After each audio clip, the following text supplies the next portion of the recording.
좋은 아침입니다. 아침의 하나 뉴스 종합 비타민 아침의 매일경제 김우미입니다. 오늘의 일면 같이 들어가 보실까요? 매일경제입니다. 법원 공공복리 중요 의대 증원 수액입니다. 어제 의료계가 제기했었던 의대 증원 처분 가처분 신청에 대한 항고심 결과가 나왔습니다. 이번 주 안에 낼 겁니다라고 얘기했었던 게 어제 나왔다는 거죠.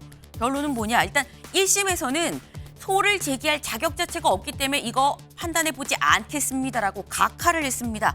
근데 2심격이 된 항고심에서는 뭐라고 했느냐? 다른 사람들은 몰라도 의대생들은 자격이 된다라고 얘기를 했습니다. 하지만 결론은 법원 공공복리가 중요하다라고 얘기를 했다라는 거죠. 공공복리가 중요하기 때문에 이 사안 기각합니다라고 얘기를 했습니다. 그럼 이게 대체 무슨 뜻이냐? 다음 기사를 같이 보시죠. 경향신문입니다. 정부 손든 법원 의대 증원 이대로 간다. 경향신문은 이거 정부 손들어줬다라고 제목을 뽑았습니다. 결론인즉슨 일단 정부가 추진하고 있는 의대 증원 이대로 쭉 간다라는 얘기인 거죠. 얘기인즉슨 내년도 입시 지금 대체 의대 증원 몇 명으로 하는 거야? 논란이 있었습니다. 명확하지 않았었죠. 그런데 일단 내년도 입시에선 의대 증원 처음에 확정한 대로 그대로 갈 거다라는 결론이 내려졌다라고 볼 수 있을 것 같습니다.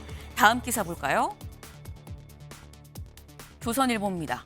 우원식 명심 추미애 꺾었다. 어제 민주당 내에 이제 국회의장 이 후보 선출 어제 투표가 있었습니다. 그럼 다들 명심 추미애 아니야 했는데 이재명 대표가 밝게 웃으면서 손잡고 있는 사람 바로 우원식 의원이죠. 여기에서 킬링 포인트는 이 부분이 아닌가 싶습니다.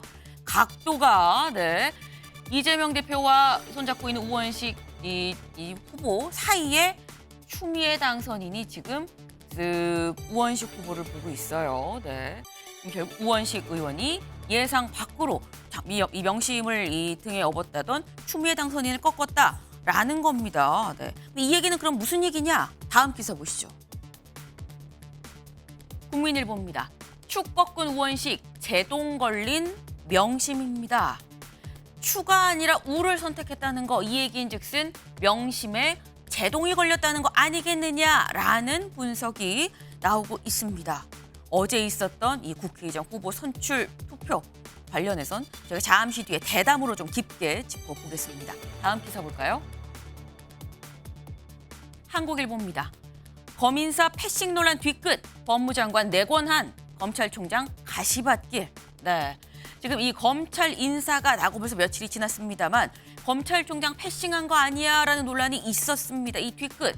어제 박성재 법무장관 출근길에 이렇게 얘기해서 그거 내 권한입니다. 장관을 너무 좀 쉽게 생각하는 거 아닙니까라는 취지로 얘기를 했어요. 이런 가운데 어제 검찰총장은 같이 새로 이 보직이 새로 들어온 이 검사들이랑 같이 점심을 먹으면서 한 얘기가 가시밭길이다. 인생은 꽃길이 아니라 가시밭길이다라고 얘기를 했다라는 겁니다. 여기서 알 수 있는 거 이원석 총장 지금 좀 힘든가 보다라는 생각이 들죠. 다음 기사 보겠습니다. 세계일보입니다. 안전미인증 80종 해외 직구 금지. 이게 무슨 얘기냐? 알태쉬. 지금 중국의 이 저가 온라인 쇼핑 플랫폼을 얘기를 하죠. 많은 사람들이 좀 구매를 해봤을 겁니다. 근데 싸긴 엄청 싼데 못 믿겠다. 왜? 기준치를 넘는 그것도 훨씬 넘는 유해 물질이 자꾸 나온다라는 보도 아마 보셨을 거예요. 그래서 정부에서 내놓은 게 바로 이겁니다. 어린이용품, 전기, 생활용품 등을 대상으로 안전에 대해서 인증을 받지 않은 80종에 대해서 아예 직구를 금지하도록 하겠다라는 대책을 내놨네요. 다음은 사진 기사 보겠습니다. 너무 귀여운 아이들이 굉장히 진지한 표정으로 쭉 서 있습니다. 손에는 직접 만든 걸로 보이는 그런 꽃들이 지금 들려 있죠.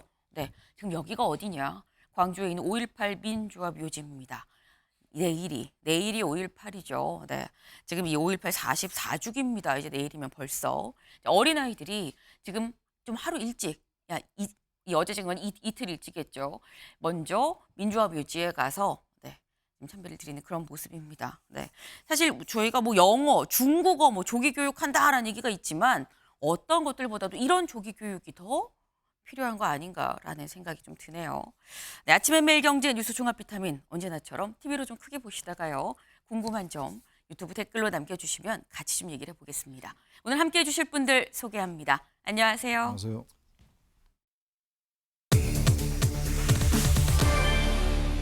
네, 첫 번째 키워드 바늘구멍입니다. 무슨 얘기인지 기사 같이 보시죠. 추미애가 졌다. 국회의장 후보의 우원식 이변. 네, 어제 이런 얘기가 있었습니다. 어이 추 아니야. 어차피 의장은 추미애 되는 거 아니야 라는 얘기가 있었는데 우이변, 우원식 이변이 벌어졌습니다. 네, 우이변이 벌어진 어제 그때 그 상황 제가 영상으로 준비했는데요. 같이 보고 오시죠.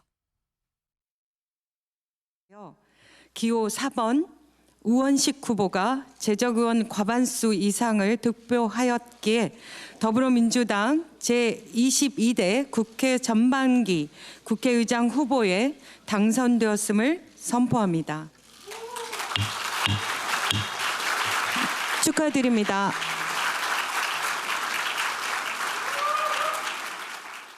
중립은 몰 가치가 아닙니다. 국회의장은 단순한 사회자가 아닙니다. 그 국회를 구성한 국민의 민심을 그대로 반영해 나가는 그런 국회의장이 되어야 한다고 생각하고. 네, 혹시 포착하셨는지 모르겠습니다. 길진 않았습니다만 살짝 진섬유 의원이 우원식 의원입니다라고 발표를 하고 난 다음에 살짝 하나 둘 정도 정적이 있었습니다. 다음 기사 바로 좀 이어서 제목을 좀 볼까요? 89대 80. 발표 순간 우원식도 놀라 현장엔 침묵이 흘렀다입니다. 아까 발표를 하고 그리고 쫙 이재명 대표와 우원식 후보 그리고 추미애 후보가 같이 앉아있는 그 모습을 좀 쫙 봤는데 표정이 얼떨떨 약간 뭐 이렇게 약간 이게 뭐지 하는 약간 그런 분위기가 좀 싹 흘렀어요. 네. 침묵이 현장에 흘렀다라는 건데 최창렬 교수님. 여기서 잠깐 짧게 흘렀던 정적의 의미는 뭐라고 봐야 되는 겁니까?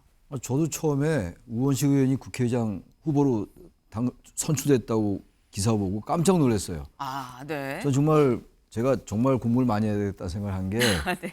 정말 예측을 할 수가 없구나. 뭐 명심 보도에도 이렇게 나옵니다만 뭐 추미애 당선이 국회의장 될 거라고 다 믿었다고 좀 봅니다. 저만 그런 게 아니라 네. 그동안에 이제 조정식 의원과도 이제 단일화 과정도 그랬고 말이죠. 또 정성호 의원이 사퇴도 했고 또 제가 최근에 그 추미애 당선인하고 인터뷰도 한 적이 있어요. 어느 방송 라디오에서. 네. 그때도 뭐 이 국회의장이 된 걸 전제로 이제 인터뷰를 하고 그랬거든요. 추미애 당선인도 내가 되겠거니 하는 그런 식의 그렇죠. 답변이었었나요? 그런 말을 서로 이제 저하고도 이 대화를 했습니다. 이렇게. 네. 되면 어떻게 하실 거냐, 윤 대통령과 갈등은 없을 거냐, 뭐 이런 거 제가 질문하고 그랬던 기억이 나는데 5월 13일 날. 네. 근데 이런 결과가 나왔단 말이에요. 그러니까 의원들도 많은 당선인들이 이제 우원식 의원을 찍었으니까 89대 80이라는 결과가 나왔습니다만 네. 찍은 사람은 놀랐을 거예요 아마. 아니 어떻게 우원식이지? 이렇지 않았겠어요? 네. 그만큼 추미애 당선인에게 이재명 대표의 일만 명심이 작동했다고 봤는데 제가 제일 걸렸던 말 중에 하나가 추미애 당선인의 언어인데 네. 그분의 발언인데 명심이 당심이고 당심이 민심이다. 도저히 받아들일 수가 없어요. 그 말은. 저거 너무 많이 나간다. 명심을 강조하는 것까지 좋아요. 명심이 당심까지는 좋은데 그걸 감히 민심에다가 얘기를 하더라고요. 그래서 저는 의원들에게 또 당선인들에게 거부감을 주지 않을까 그런 생각이 좀 들었습니다. 그래서 아마 그런 점을 반영한 게 우원식 후보가 당선됐다는 소식을 듣고 정적이 잠깐 흐른 게 아니겠는가 이렇게 제가 나름 전망을 합니다. 추측을 합니다. 지금 최창렬 교수님은 아마 뽑은 사람들도 놀랬을 거다 그러셨어요. 근데 사실 그래서 저도 그 부분이 좀 의아한 게 임세연 의원님 지금 보면 89대 80이거든요. 그럼 89명의 사람들은 진짜 뽑혔다고 내가 표를 주긴 했지만 진짜 뽑혔어? 라는 생각을 했다라는 거 아니겠습니까? 그 뭐 교수님의 생각이실 것 같긴 한데요. 네. 사실 이제 그 민심과 당심에는 누가 봐도 이제 추미애 대표가 뭐 의장을 할 거다라는 게 전반적인 이제 기조였고 네. 심지어 언론에서조차 당연히 추미애 대표가 의장을 할 거다라는 뭐 만평까지 나올 정도로 네. 이 기세가 굉장히 셌습니다. 그런데 좀 참 신기한 게 이제 여의도의 기류와 이런 당원들의 이런 마음들이 약간 좀 온도 차이가 있었던 것은 사실이었거든요. 그러니까 요 며칠 전부터서 기류가 좀 이상하다는 거 좀 말씀드리면 죄송하지만 기류가 반드시 추미애 대표가 아닐 수도 있다라는 게 여의도에서 흘러나온 얘기였습니다. 네. 왜냐하면 또 추미애 대표 같은 경우는 21대 국회에서 의원이 아니셨고 그렇다 보니까 아무래도 스킨십 자체가 조금 폭이 작았다라는 이야기도 있고요. 그다음에 우원식 지금 뭐 당선인이라고 하셔야 되나요? 그 오. 국회의장 선출인께서는 네. 그동안 쭉 국회를 쉬지 않고 계셨고 또 원내대표도 하시면서 의원들과의 관계가 좀 돈독했다. 그리고 또 이번에 총선 마치고 나서 의원들 한 분 한 분 뭐 멀리서까지 찾아갔다고 해요. 가서 이제 한 번 설득하는 과정들이 굉장히 있어서 그런 표심을 많이 모았다라는 게 여의도에서 흘러나왔었던 이야기였습니다. 그래서 표를 뭐 몇십 개 모았다라는 얘기까지 들렸었어요. 그래서 이제 우리의 그 당심과 민심에서는 당연히 추미애 대표가 뭐 어의추라는 얘기가 나올 정도로 네. 당연한 것처럼 보였지만 또 의원들의 그런 기류에는 분명히 그런 우원식 우리 의원에 대한 네. 기류가 분명히 있었다라는 것은 또 사실입니다. 어이출한 얘기가 있긴 있었지만 지금 우원식 의원이 쭉 어떤 스킨십 차원에서 많이 만나고 의정생활도 같이 하고 이런 친분이나 이런 부분이 좀 주요했었던 게 아니겠느냐라는 말씀이었습니다. 근데 아니 몇 뽑은 89명의 의원들은 왜 정적이 있었던 거야? 라는 생각이 들었다고 말씀을 드렸죠. 근데 또 이 얘기를 들어보면 아 그래 정적이 있을 법한 것 같기도 해라는 생각이 들기도 합니다. 누구 얘기냐? 정청래 의원이 사실 이런 얘기를 했었습니다. 들어보고 오실까요? 이재명 대표의 의중이 담겼을 거라고 지금 짐작하시는 거죠? 반영이 안 됐다고 말하는 것이 상당히 어폐가 있다는 생각이 들었다는 생각을 하기도 하고 국회의장은 16일 날 결정될 것이고 안 될 수도 있죠. 제 감인데 안 될 가능성은 낙타가 바늘구멍으로 들어갈 확률. 네. 이 얘기는 낙타가 바늘구멍으로 들어갈 확률, 그러니까 떨어질 확률이 안 될 가능성이 낙타가 바늘구멍으로 들어갈 확률이다라는 얘기였었어요. 근데 성재준 위원님, 낙타가 어제 바늘구멍으로 들어갔습니다. 아니 그러니까요. 이게 낙타가 무슨 낙타를 얘기하셨는지 모르겠지만 네. 어쨌거나 들어갔습니다. 네. 바늘구멍이 너무 컸던 게 아닌가라는 생각도 드는데 저는 지난주에 방송 나와가지고 그런 얘기를 좀 드렸었어요. 그때 정확하게 제가 말씀드렸던 게 아니 애당초 이재명 대표는 추미애 그 지금 당선인을 원하지 않을 가능성이 높다. 이렇게 제가 이제 말씀드리지 않았습니까? 사실 그래서 저는 오늘 아침에 이제 만평에 그런 게 나올 거라고 좀 예상이 됐는데 만평이 그게 안 나왔는데 네. 약간 어떤 거냐면 추미애 당선인한테는 이제 계속 쿡쿡 찌르는 거죠. 나가보세요, 나가보세요 이렇게 네. 얘기하고 눈빛은 이제 우원식 후보한테 주고 있었던 거예요. 그러니까 이제 사실상 지금 이제 그 2선 이상의 대부분의 의원들 같은 경우는 우원식 후보를 지금 찍었다라는 것인데 그 의원들 같은 경우는 이재명 대표에 대해서 딱 그 눈빛을 읽은 거죠. 저는 그렇기 때문에 지금 이제 뭐 제명인의 마을에 있는 개딸이라고 하는 분들이야. 네. 그분들조차도 이재명 대표의 그런 어떤 본심을 제대로 모르다 보니까 막 저렇게 분노를 하고 계시는 것 같은데 분노하실 필요 없습니다. 제가 봤을 때 원래 애당초 이재명 대표가 원했던 사람은 우원식 저는 후보라고 보고요. 그렇기 때문에 뭐 2선 이상의 지금 이제 대부분의 의원들 같은 경우는 그게 또 공감할 수밖에 없는 게 네. 추미애 지금 이제 당선인이 어떤 모습을 지금까지 보였습니까? 노무현 전 대통령 되게 가지고 탄핵했다가 나중에 가서는 죄송하다고 막 절하지를 않나. 그리고 또 문재인 대통령에 대해서도 문재인 대통령이 나를 무슨 뭐 사퇴하라고 얘기했다라는 식으로 폭로하고 그 다음 대상이 누가 될지가 사실 뻔하지 않은 거겠습니까? 저는 그렇기 때문에 이번 결과에 대해 가지고 이변이다라는 얘기가 나오기는 나오지만 아마 본심에서는 이재명 대표가 잘 됐다라고 이제 좀 안도의 한숨을 좀 쉬시지 않을까 싶습니다. 아, 명심이 제동을 걸린 게 아니라 사실 진짜 명심은 추가 아니라 우였다. 지금 이런 해석을 하셨어요. 네. 근데 아까 제목을 보면 우원식도 놀랐다라고 지금 나와 있죠. 근데 이 결과에 우원식 의원만 놀랬겠느냐. 만약에 지금 성재준 위원님 말씀처럼 진짜 명심이, 진짜의 명심은 우한테 있었다면 그러지 않을 수도 있겠습니다만 윤영걸 대표님. 네. 명심이 추미애 당선인한테 있었다고 한다면 사실 이 결과 발표에 우원식 의원보다 더 놀랄 사람은 이재명 대표 아닙니까? 저는 뭐 많이 당황했다고 봐요. 어떻게 보면 망신을 당한 거죠. 예, 우원식 의원을 뭐 지원했다고 금방 말씀하셨는데 저는 뭐 그건 아니라고 봐요. 네. 예, 이재명 대표의 측근인 원내대표 박찬대 원내대표가 이번에 거중 조정을 하다시피 했어요. 친명 좌장 정성호 의원, 조정식 의원, 중진들 좌절시켰잖아요. 그리고 또 우원식 나오게 하는데 거기에도 또 영향력을 행사하려고 하는데 우원식 의원이 좀 안 한 거죠. 그런데 이제 다만 이제 국회의원들이 여러 명이 뜻을 모아야 되는데 제가 보기에는 그 이재명 대표가 직접적으로 아주 세게 의원들을 설득하고 했으면은 네. 또 추미애 당선자가 될 수도 있었는데 제가 보기에는 거기까지는 좀 방심한 거 아닌가. 내가 당 영향력이 친명이 지금 거의 150명이 넘는 숫자니까 당연히 될 거야. 뭐 이렇게 좀 안심한 거 아닌가 이런 생각이 좀 들어요. 그래서 방심한 거다. 그래서 저는 큰 거는 저 여의도 자르라고 할 정도로 네. 이재명 대표의 독주에 대한 좀 이 반감, 또 저항감 또 네. 이런 게 좀 컸던 거 아니냐. 그리고 또 추미애 당선자의 저는 그걸 입방정이라고 해야 될까요? 입방정. 예, 너무 앞서갔어요. 국회의장을 뽑는데 이재명 대통령 되는 데까지 내가 그 영향을 끼치겠다. 뭐 이런 식으로 한 거는 너무 많이 나갔잖아요. 그러다 보니까 이 초등학교 반장도 이렇게 안 뽑아. 이런 의식이 중진들 안에서 많이 컸던 거 아닌가. 저는 이런 생각이 좀 듭니다. 네, 지금 이재명 대표 어떤 독주에 대한 약간 뭐 반발심이나 이런 게 당내 내부에서 있었던 게 아니겠느냐라는 말씀이셨는데 다음 기사를 좀 보겠습니다. 명심의 변심, 의원들이 이른바 지금까지 쭉 흘러왔던 큰 흐름이었었죠. 명심에 대해서 변심한 거냐라는 게 제목입니다. 네, 이거 임세은 위원님, 의원들이 변심했다고 봐야 되는 겁니까? 아니 전혀 그렇지 않습니다. 네. 일단은 이재명 대표 자체도 국회의장 선거에 대해서 아무 말을 하지 않았어요. 함구했고 심지어 이제 병원에 입원했던 기간이 있지 않습니까? 그 당시 이제 그 시간이 국회의장이 누가 될 것인가에 대한 굉장히 예민한 시간과 여러 가지 논쟁들이 와 있을 때 아예 물리적으로 없었어요. 그렇기 때문에 뭐 누구를 딱히 이 사람이어야 된다, 이 사람이어야 된다는 거 없이 그 누구도 우원식 후보라던가 또 그 우리 추미애 대표라던가 네. 다 좋은 분들이고 누가 돼도 국회를 잘 이끌 거라는 것이 이재명 대표의 실질적인 본심이었습니다. 그렇기 때문에 의원들도 본인의 개개인의 헌법기관으로서 자신들의 의지를 표명한 거고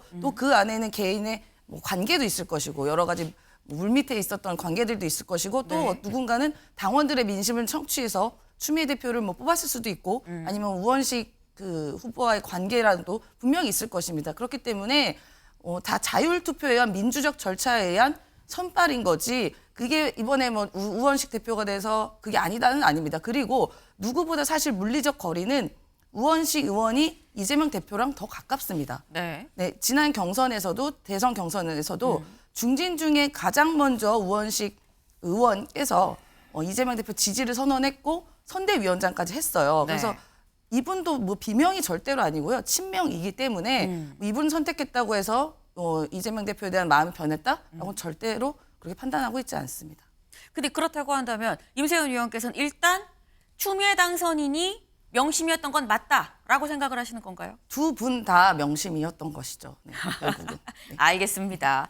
둘 다 명심이었다라고 말씀을 하셨어요. 일단 지금 쭉 저희가 얘기를 들어봤는데 이 선거 결과에 대해서 그럼 이재명 대표는 어떻게 생각할 것인가? 직접 들어보시죠.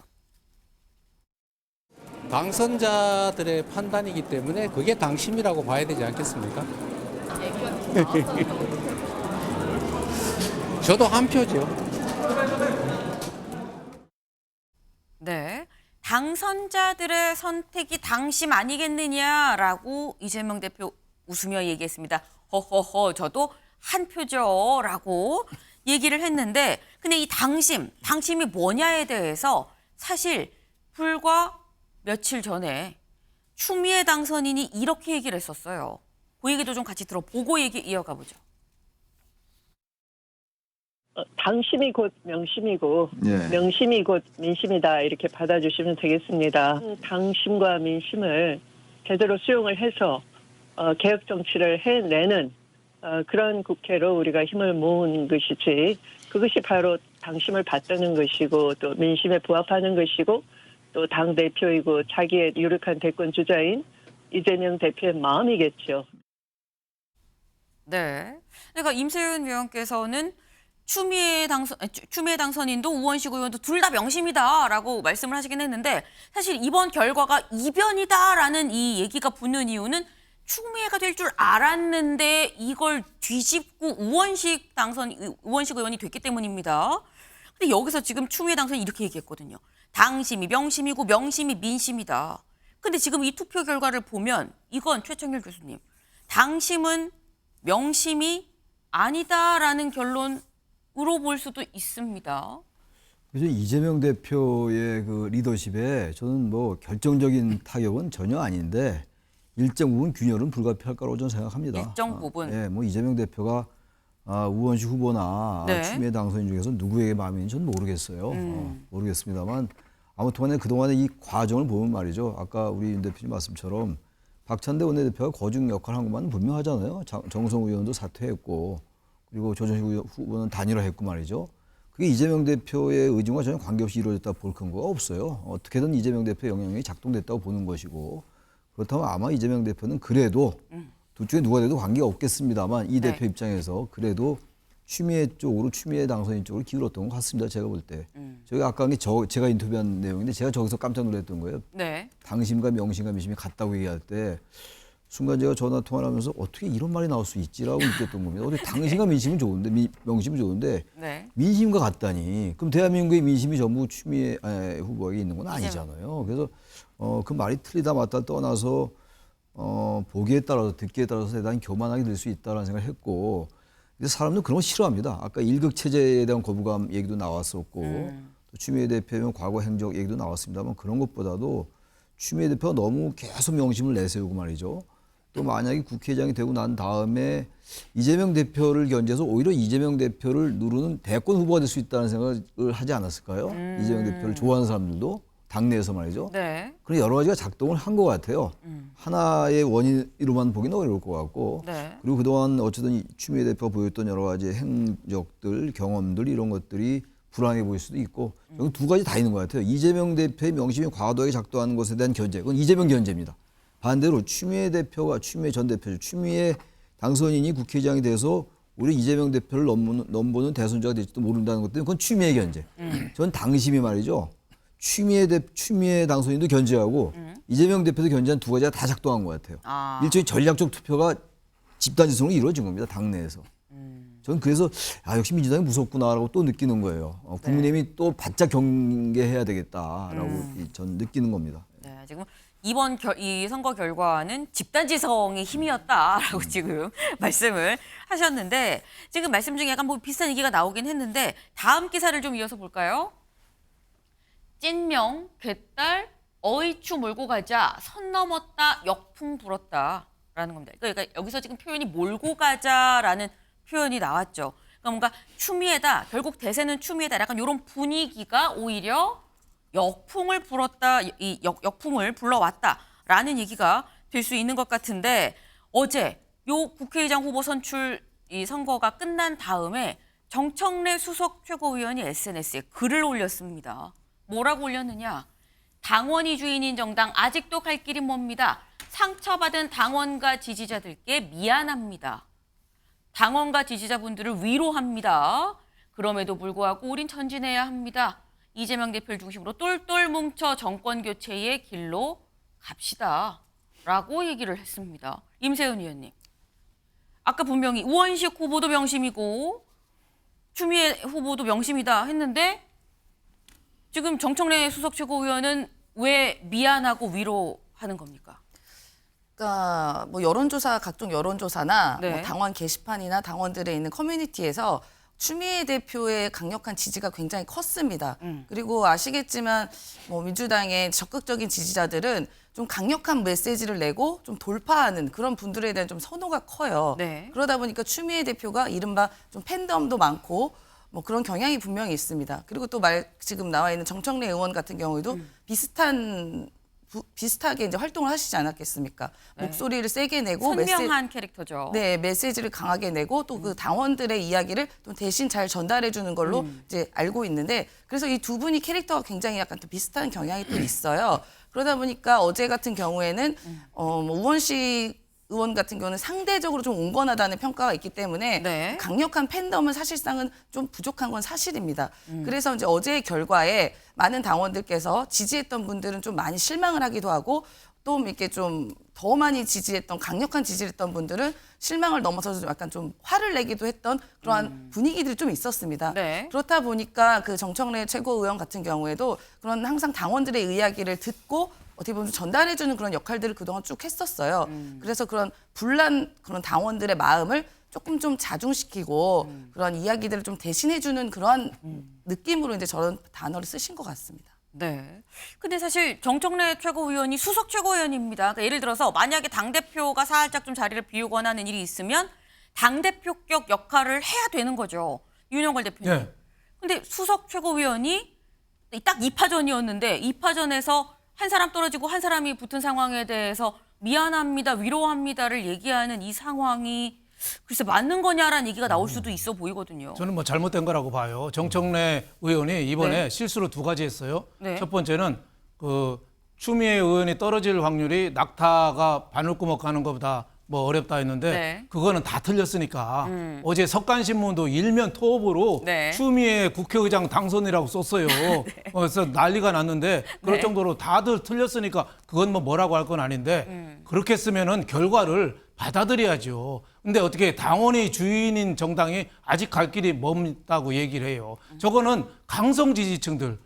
그 사람들이 이번에 미에로 화이바를 했잖아요. 미에로 하브이바. 그거를 그 건강보조식품 이름을 갖고 걸고 네, 서명 네. 운동하고 굉장히 압력을 많이 행사했는데 거기에 어떻게 보면 부응하는 행동이죠. 그래서 정청래 의원이 저런 행동하는 거는 네. 속셈이 뻔히 보여요. 사법 리스크로 이재명 대표가 네. 어떻게 좀 유사시 거리 상태가 발생하면은 강성 지지층들이 제가 수석입니다. 제가 좀 준비하고 있습니다. 뭐 이런 뜻으로 한 건데 저건 옳지 않지요. 저는 어제 민주당을 통해서 아까 최 교수님도 얘기했지만 네. 민주당을 통해서 민주주의의 희망을 봤어요. 예. 지난 작년 9월 달에 이재명 대표 체포 동의안 민주당 이탈표가 29표 나왔거든요. 네. 이번에도 많아야지 저는 29표, 30표 나올 걸로 봤는데 네. 이번에 우원식 의원 찍은 사람이 89명, 네. 89명이나 됐어요. 그러니까 정당 민주주의가 제일 기본이 선거 아닙니까? 근데 박장대 원내대표를 선거로 안 뽑았어요. 박수치고 끝냈어요. 이번에도 사실은 박수치고 끝내려다가 네. 너무 이목이 두려우니까 사실은 투표 안 거 아니에요? 근데 그거를 국회의원들이 이래서는 안 돼. 민주주의가 이렇게 흔들려서는 안 돼 하고 옳은 선택을 저는 한 거라고 봐요. 네. 그래서 정청래 의원이 2번 실수했는데 이번 저 말은 정말 잘못된 거다 이렇게 생각합니다. 네. 사실 이재명 대표가 어제 국회의장 이 후보 선출 투표에 들어가기 직전에 했었던 얘기가 있습니다. 들어보고 올까요? 이 국회에 큰 책임을 제대로 수행할 수 있는 의장단을 구성하는 것은 원 개개인들의 선호의 문제를 넘어서서 우리 국민과 당원 그리고 대한민국의 운명이라고 하는 것을 두고 판단해야 되지 않을까 생각합니다. 네, 의원 개개인의 선호가 아니라 대한민국의 운명을 보고 판단해야 되는 거 아니겠느냐라고 얘기를 했습니다. 근데 여기서 의원 개개인의 선호가 아니라 내가 좋아하는 사람 말고 우리 당과 나라를 위해서 대한민국의 운명, 나라를 위해서 뽑아야 된다라는 건데 사실 이게 언뜻 들으면 당연한 얘기지라고 생각을 할 수도 있는데 이제 어제 제가 약간 몇 분이랑 민주당 의원분들 통화를 해봤는데 이렇게 말씀하셨어요. 그 얘기를 듣고 역시 추미애구나라고 생각을 한 분들이 있었다는 거예요. 왜냐하면 상대적으로 우원식 의원은 말씀처럼 지금 아는 의원들도 많고 스킨십이 좀 있는데 추미애 의원은 그렇지 않은 쪽에 속하기 때문에 개개인 선호가 아니라 대한민국의 운명을 보세요라고 얘기한 건 그런 거 아니겠느냐라고 생각을 했었다라고 했습니다. 근데 당선이 그럼 되고 난 다음에 우원식 이 의원이 최종 후보로 선출된 뒤에 두 사람이 만나서 이재명 대표, 우원식 후보가 만나서 뭐라고 얘기를 쓸 것이냐 보고 오시죠. 평소에 이런 말씀을 하신 걸로 압니다. 정치는 약자의 가장 강한 무기, 몸의 중심은 심장이 아닌 아픈 곳.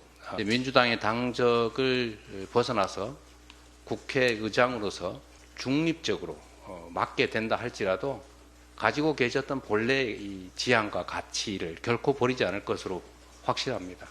기계적 중립이 아니라 그야말로 민심, 민의를 중심에 둔 운영을 해 주실 것으로 믿습니다.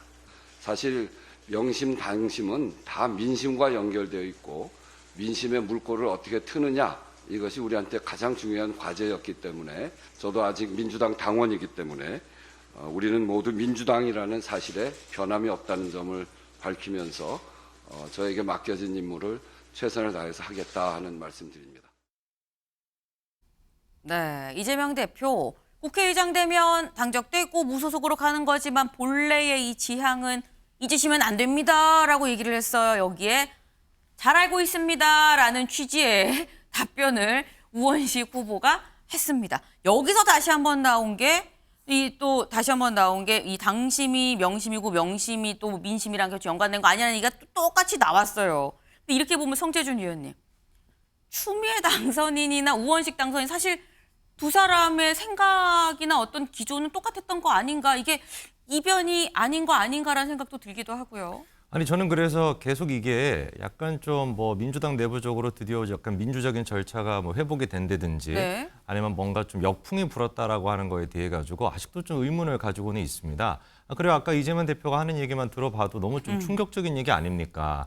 아니 대놓고 옆에 지금 이제 국회의장 후보라고 앉아 있는 사람한테 어떻게 기계적인 중립을 지키지 말라는 식으로 저렇게 얘기할 수 있는지 그건 좀 이해가 안 되고, 그리고 민심이 당심이고 당심이 무슨 명심이다 이런 얘기 안 하셨으면 좋겠어요. 네. 제 얘기도 민심 아닙니까? 저는 민주당 당원 아니거든요. 저거에 대해서 하나도 동의할 수 없는데 왜 자꾸 민심이 당심이라고 하시는지 모르겠어요. 그리고 저희가 좀 생각을 해봐야 되는 것이, 지난번에 이제 이재명 대표에 대한 체포동의안 그 표결을 할 때 29표가 나왔는데 네. 이번에 김정숙 여사에 대한 수사가 이제 재개가 되는 거에 대해 가지고 민주당 내부적으로 이거 해서는 안 된다라고 또 서명 같은 걸 또 이제 하지 않았습니까? 근데 거기 나온 사람들은 27명밖에 안 됩니다. 그러니까 이런 것들을 생각해 보면은 약간 민주당 내부적으로 친문이라고 하는 사람들, 그리고 또 친명계에 대해서 약간 반박을 하려고 하는 사람들의 세력이 제가 봤을 때 오히려 좀 줄어들고 있다는 느낌이 들거든요. 그래서 추미애가 아니라 우원식이 됐다라 그래서 과연 민주당의 민주화가 다시 정상적으로 되는가, 뭔가 역풍이 부는가, 그거에 대해서는 아직도 저는 좀 의문을 갖고 있습니다.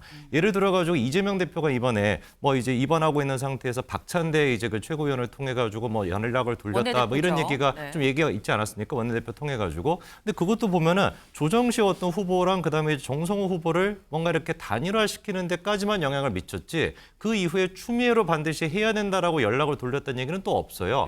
그러다 보니까 이게 이제 어떻게 보면은 이재명 대표 측에서 방심한 거 아니냐라고 볼 수도 있지만 그게 제가 보기엔 눈빛을 준 게 아닐까라는 생각이 좀 듭니다. 눈빛. 네, 그러니까 추미애 뭐 지금 이제 그 후보 같은 경우는 내가 이재명 대표 혼자 연락을 받았다, 내가 뭐 적임자다라는 식으로 얘기를 하고 다녔지만 네. 정작 이재명 대표가 뒤로서는 뭔가 우원식 후보나 이런 사람들을 통해 가지고 뭔가 이렇게 다른 어떤 생각을 또 갖고 있었을 가능성도 저는 충분히 있다라고 보거든요. 그래서 대놓고 뭔가 추미애 지금 이제 후보에 대해 가지고 이재명 대표가 강력하게 밀어주는 모습을 안 보인 것이 네. 과연 이게 단순히 이재명 대표가 방심을 했던 걸까? 아니면 정말로 이재명 대표의 뜻은 애당초 우원식한테 있었던 건 아닐까? 그 부분에 대해서도 좀 한번 생각을 해봐야 될 것 같습니다. 네.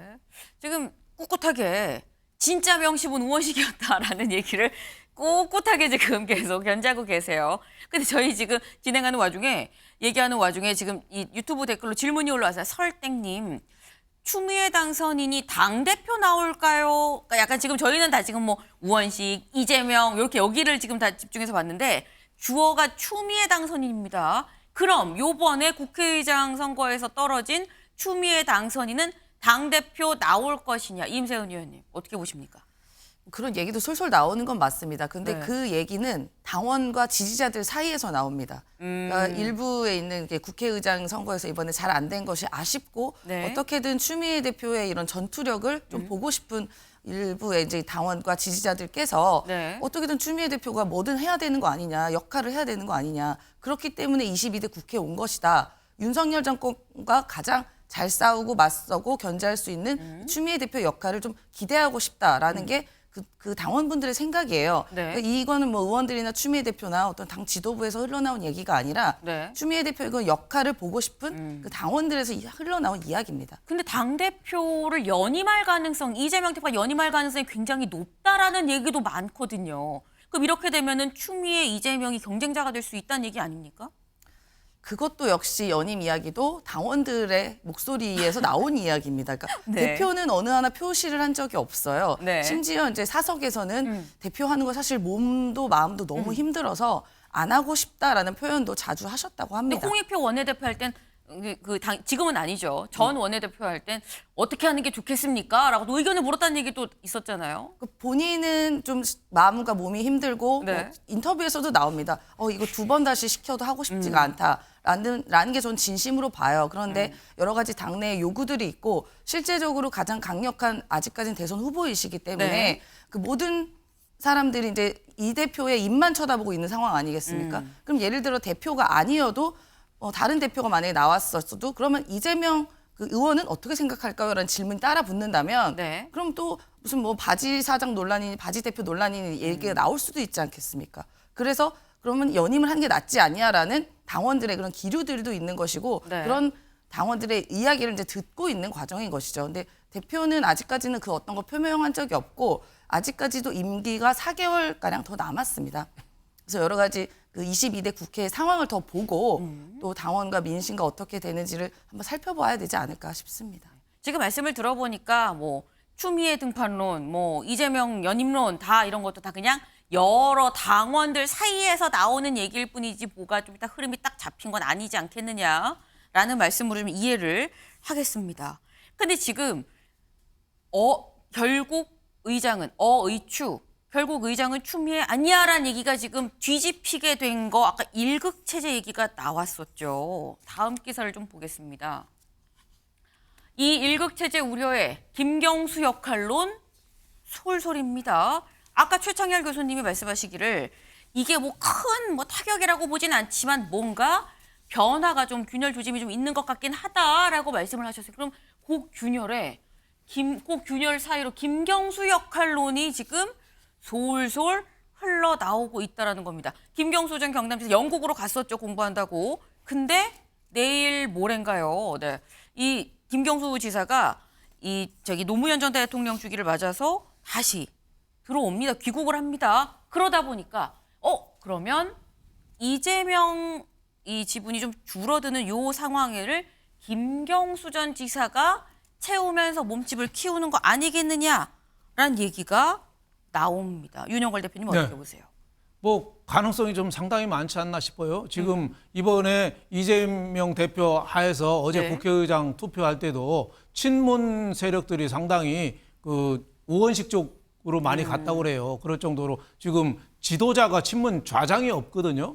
올해 중진들이 있는데 좌장이 없어요. 네. 그래서 뭔가 구심점을 찾으려면은 김경수 전 지사가 영국에서 귀국하는 순간 뭐 좀 하지 않겠느냐. 그래서 지금은 복권이 안 된 상태거든요. 흘러나오는 얘기로는 작년 연말에 대통령실에서 야당 쪽에 민주당에 그 김경수 복권에 대해서 좀 타진을 해봤대요. 근데 답이 아예 없었대요. 그만큼 어떻게 보면은 지금 민주당 지도부는 좀 불편할 수도 있는 거죠. 친명 일색인데 그 김경수까지 오면은 이재명 대표야 민주당이 뿌리는 없잖아요. 그러니까 지도 체제 좀 혼선이라든지 이런 좀 걱정이 좀 있었던 거 아니냐 뭐 이런 생각이 드는데 네. 여러 가지 어제 친문이 그 의원식 의원을 많이 찍은 이유 중에 하나는 지난번에 추미애 의원이 그 당 대표할 때 무슨 여러 가지 일을 많이 했거든요. 네. 그 중에 하나가 드루킹 그 사건 왜 수사 안 하냐고 굉장히 압력을 많이 넣었어요. 그래서 그 특검까지 해서 시작됐잖아요. 네. 그러니까 어떻게 보면 김경수 어떻게 보면은 저렇게 처벌받은 게 추미애 그 당선자도 원인이 있다. 뭐 이런 심리가 있었던 건데 아마 구심점으로서 역할은 좀 하지 않겠느냐. 저는 복권을 안 해줄 이유도 별로 없다고 봐요. 빠르면 아마 8.15 해방일 정도에도 할 가능성이 상당히 있지 않나 이렇게 보고 있습니다. 8.15 광복절쯤 특사 복권을 지금 말씀을 하신 걸로 좀 이해가 됩니다. 사실 피선거권이 5년 동안 제한이 되는데 그럼 다음 대선에 못 나가죠. 근데 복권이 되면 바로 지금 대선 주자로 등극이 될 수 있는 상황입니다. 근데 여기에 대해서 친문들도 좀 기대를 하는 거 아니겠느냐. 고민정 의원 그리고 박지원 당선인도 이런 얘기를 했어요. 들어보고 오실까요? 해줘야죠. 저는 해줄 거라고 봐요. 김경수 지사가 그러한 덕목을 갖춘 지도자인 것만은 사실입니다. 그렇지만은 지금 현재 윤석열 대통령이 운명을 가지고 있어요. 자기 장모는 가석방하고 이래만 야당 지도자한테는 복권 안 해가지고 정치를 못하게 딱 묶어놓으면 대통령도 안 좋죠. 정치인은 본인의 의지와 상관없이 불려나올 수 있는 것이지 본인의 의지는 두 번째 문제라고 생각을 하기 때문에 그리고 필요하다면 역할을 해야 될 때가 되면은 해야 된다고 늘 생각하고요. 대통령의 특별 권한이기 때문에 짐작하기는 어렵지만 저는 뭐 여전히 사면 복권 필요하다고 생각하는 사람이고요. 복권도. 네. 고민정 의원은 친문으로 딱 분류가 되죠. 근데 뭐 내가 나오고 싶지 않아도 주변의 정치인이라는 거는 주변 환경으로 좀 나올 수가 있는 거 아니겠느냐. 나왔으면 하는 이 생각이 좀 엿보입니다. 여기에 더불어서 박지원 당선인은 난 복권 시켜줄 거라고 봐요. 라고 얘기를 했죠. 굉장히 어떻게 보면 단정적으로 복권 될 겁니다. 라는 취지로 지금 얘기를 했습니다. 근데 복권이 그럼 된다고 봤을 때 성재준 의원님. 사실 김경수 전 지사는 친문 적자라고 지금 불리거든요. 친문 적재인 김경수 의원이 나왔는데 이번 총선에서 문재인 전 대통령이 움직였습니다. 부산 그리고 지금 현재 있는 양산 그쪽으로 해서 좀 움직였는데 움직인 지역은 오히려 국민의힘이 더 많이 당선이 됐어요. 근데 그런 걸 봤을 때 나왔을 때 김경수 지사가 또 힘을 받을 수 있는 게 맞느냐라는 얘기도 나올 수 있어요. 아니 그렇기 때문에 사실 이제 문재인 전 대통령 같은 경우도 지금 개딸들한테는 공격의 표적이 돼 있지 않습니까? 수박 오적 중에 이제 뭐 왕수박이다 이래가지고 막 공격을 당하고 있는 상태인데 좀 질문을 해봐야 되는 게 과연 김경수 전 지사 같은 경우 좀 다를까? 왜냐하면 이낙연 전 지사 이제 지금 전 대표였죠. 이낙연 전 대표 같은 경우는 생각해 보면은 처음에 나왔을 때는 약간 그래도 비명계의 구심점 역할을 하지 않을까라는 기대가 있었는데 너무 진짜 속절없이 당하다시피 거의 사라지다시피 하지 않았습니까? 근데 김경수 전 지사는 조금 다를까라고 하는 질문이 여전히 저는 좀 남아 있는 게 현재 지금 민주당의 상황을 보면은 박찬대 이제 지금 원내대표가 당선되는 과정도 전혀 잡음이 없을 정도로 완벽하게 일심일체로 진행이 됐었습니다. 그리고 난 다음에 지금 이제 뭐 추미애 같은 약간 뭐 이런 게 있긴 있습니다만 제가 봤을 때 아직까지도 이재명 대표가 민주당에 대한 그립감은 엄청나게 강하게 쥐고 있다라고 보거든요.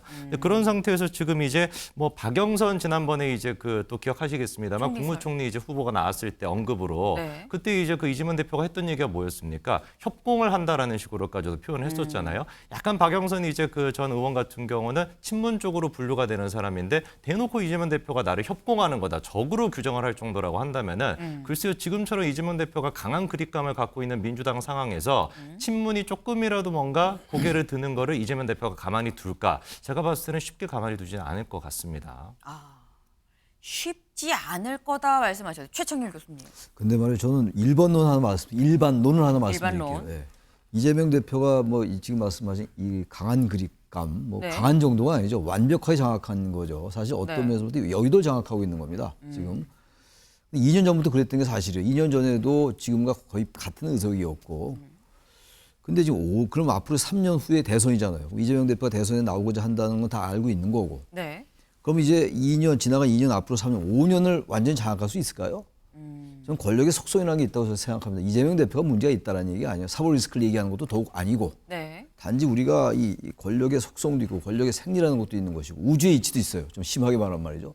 이재명 대표라고 해서 지난 2년 앞으로 3년, 5년을 완벽하게 장악해서 아무도 도전 못한다. 전 그렇게 생각하지 않아요.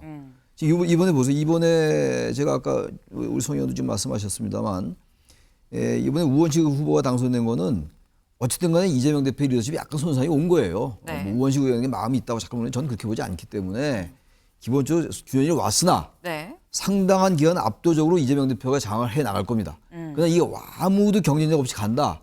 그렇게 보기 어렵고 그렇던 경쟁력이 있다면 결국은 친문이나 친노에서 나올 겁니다. 그렇다면 김경수란 이 하나의 변수는 나중에 상수가 될 수가 있어요. 지금 뭐 다른 여러 가지를 제가 고려한 게 아니라 일반론으로 볼 때 그렇기 때문에 전 이재명 독주가 그렇게 오래 가기 어렵다. 5년 내내 갈 수는 없다라고 생각합니다.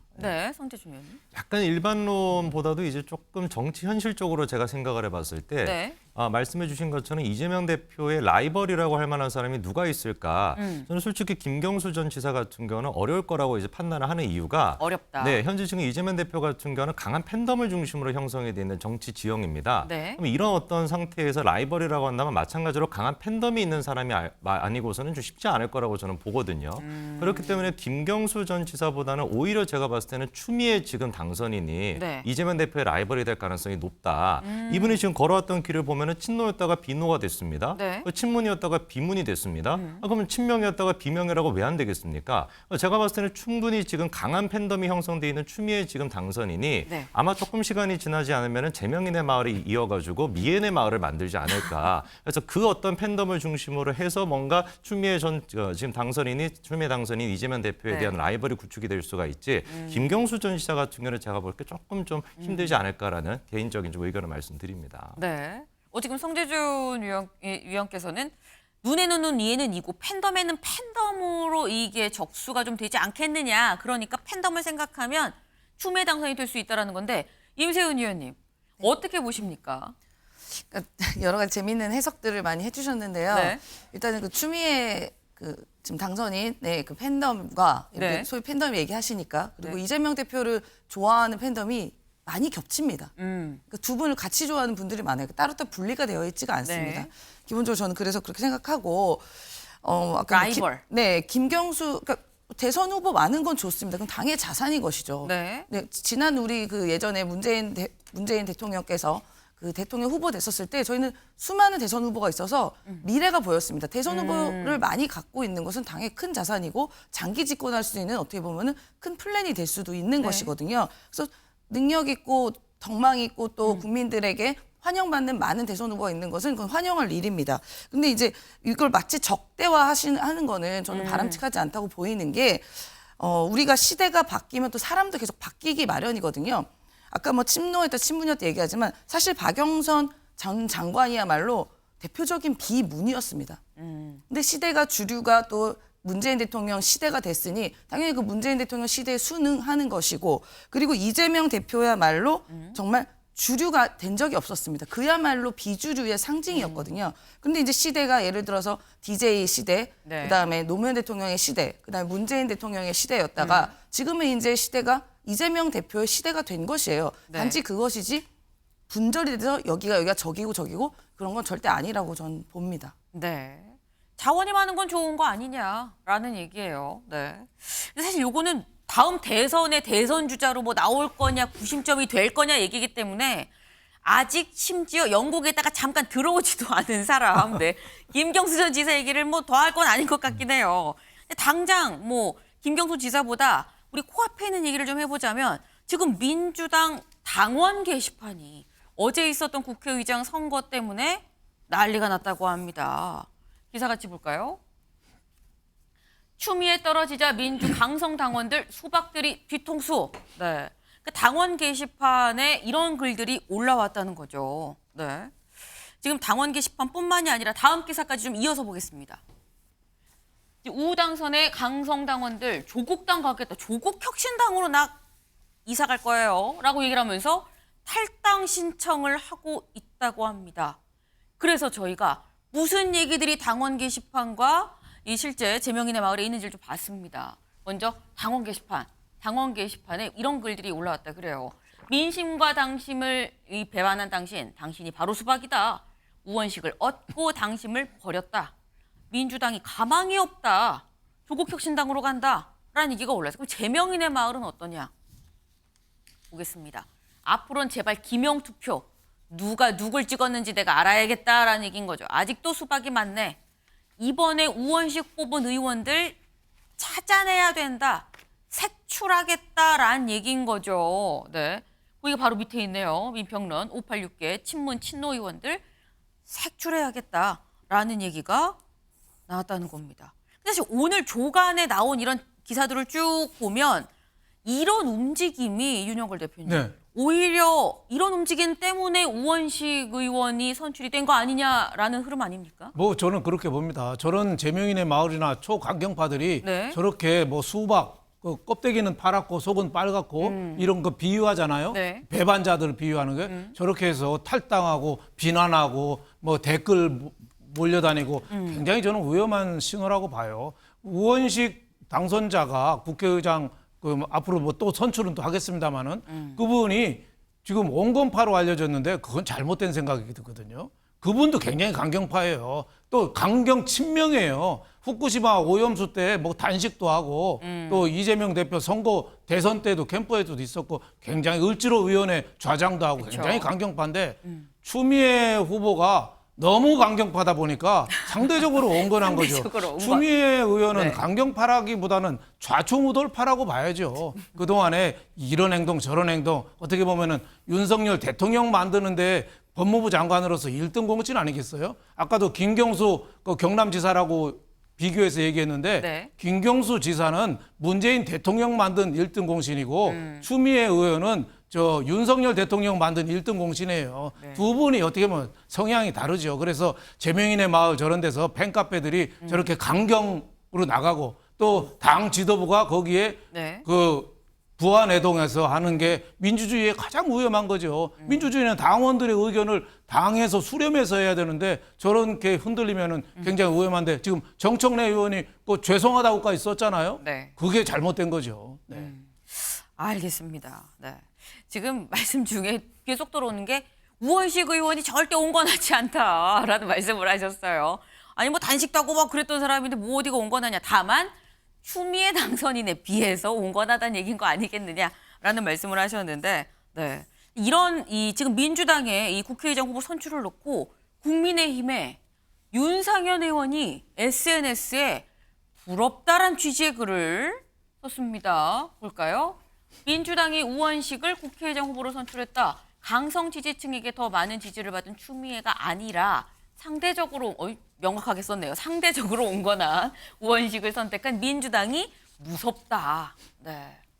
중도층을 향한 민주당의 변화가 두렵다. 추미애가 아닌 이 우원식을 선택한 민주당이 두렵다라는 표현. 성재준 의원님 어떻게 보십니까? 저는 저 얘기가 굉장히 좀 깊게 공감이 됩니다. 그래서 이제 뭐 결과적으로 봤었을 때 민주당 같은 경우는 변화되는 모습을 보여주고 있는 거잖아요. 추미애 이제 당선인이 아니라 우원식 이제 후보가 됐으니까.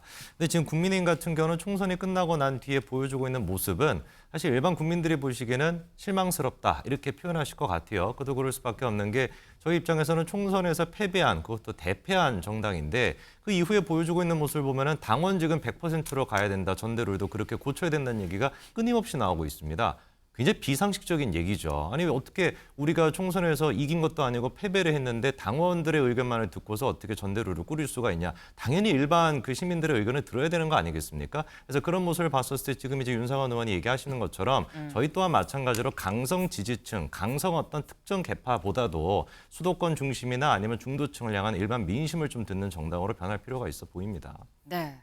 지금 우원식 의원의 국회의장 후보 선출이 단순히 민주당만의 이슈가 아니라 여의도 전반에 여야의 한 마리의 메기 같은 그런 역할을 할 수 있으면 좋겠다라는 생각을 좀 같이 해보네요.